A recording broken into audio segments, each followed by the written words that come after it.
this is Jane for Gamespot. We are here with Andreane Meunier, a live producer for Assassin's Creed Revelations. Andreane, thanks for joining us. We would like to start by talking about Assassin's Creed Brotherhood multiplayer, because you worked on that as well, and we'd like to know how it was received. So as you know, Assassin's Creed Brotherhood multiplayer was our first try at multiplayer in Assassin's Creed. Our main goals were to make sure that people who played the multiplayer really felt like they were in Assassin's Creed experience. So with that was really well received. People really felt that the look, the feel, the core pillars of what they understood Assassin's Creed to be was really something that they felt and something that they experienced really well in the multiplayer.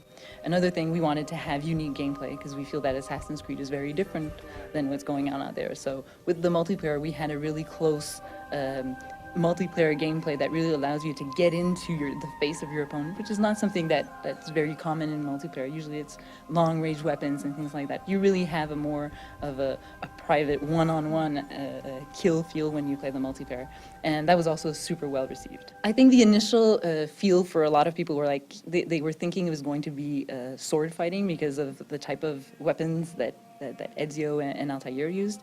But once they gave it a chance, they really found that they really enjoyed the gameplay. So although we get a lot of feedback, we listen to what our fans want, and mostly everybody was really surprised and had a lot of fun with the gameplay that we came out with. Was there pressure to add multiplayer to what was really kind of definitively a single-player game early on? Where did the push come for multiplayer? I think on Assassin's Creed we're very lucky to have a lot of management and creative people that are really willing to take risks, and I think we love our brand so much that we want to take it to new places and really try new things. We've done some forays in completely different things. We've written books, we have comics, and I think multiplayer just made sense as an improvement and just basically a wider range of types of gameplays that we wanted to try our hand at. Okay, that's great. We'll move on to Assassin's Creed Revelations now, because I know that's what we're really here to talk about. As an overview, what would you tell us about Assassin's Creed Revelation multiplayer? Is it an overhaul or is it more of a refinement? For Assassin's Creed Revelation, we were looking into improving the experience of Brotherhood and really widening the opportunities of gameplays that you could have and the types of game modes that you could play. So that was our main goal, and really sticking to the core values of Assassin's Creed.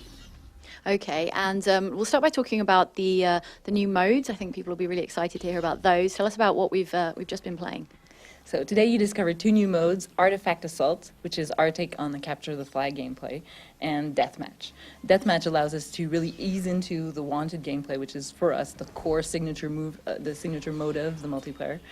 So it allows people to have a bit less rules, smaller maps, and easier targets to find, to really ease into the type of gameplay and then allow them to go into wanted with a bit more confidence. Yeah, because it is, for someone who's never tried Assassin's Creed, there's a lot to get to grips with in, let alone the single player, but in the multiplayer, do you find? What we heard from the players is that there were so many rules right from the get-go that it was sometimes hard to kind of figure out how to be good. We wanted to have these players to have a chance to really try their hand at it and perfect their gameplay and really trying to wrap their minds around how they need to play and what their strategy needs to be. And adding a mode that's about just the core gameplays of the multiplayer really allows them to practice and have a lot of fun from the first time they play and get into a harder mode like Wanted. Okay, and the Capture the Flag mode is kind of at the other end of the spectrum. There's a lot of rules. Tell us about how it works.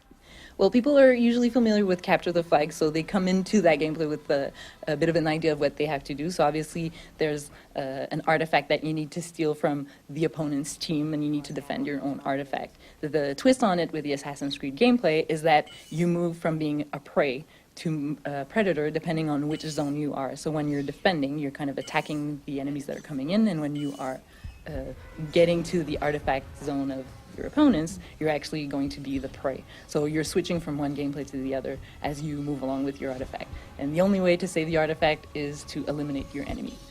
We heard earlier today that there's level 50 is the cap that you can loop through 99 times. But in that in each playthrough, you're going to get more of a storyline than you did the last time around in Brotherhood.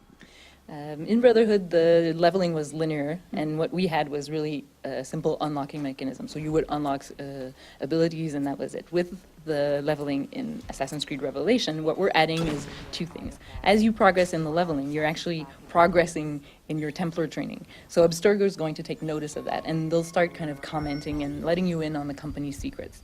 And as you go along, you'll basically find out what's going on behind the scenes at Abstergo and kind of get another look at what the Templars are doing, which is not something that we've seen a lot of with Assassin's Creed.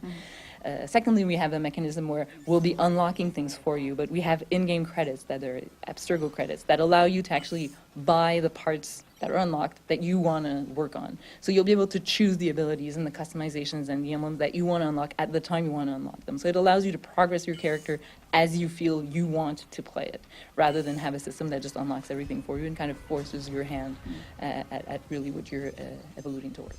Okay, thanks very much, Andreane. Can you tell us again what the game's out and for which platforms, please? So Assassin's Creed Revelation is coming out on November 15th on Xbox 360, PS3, and PC. That's lovely. Thanks very much. You're welcome.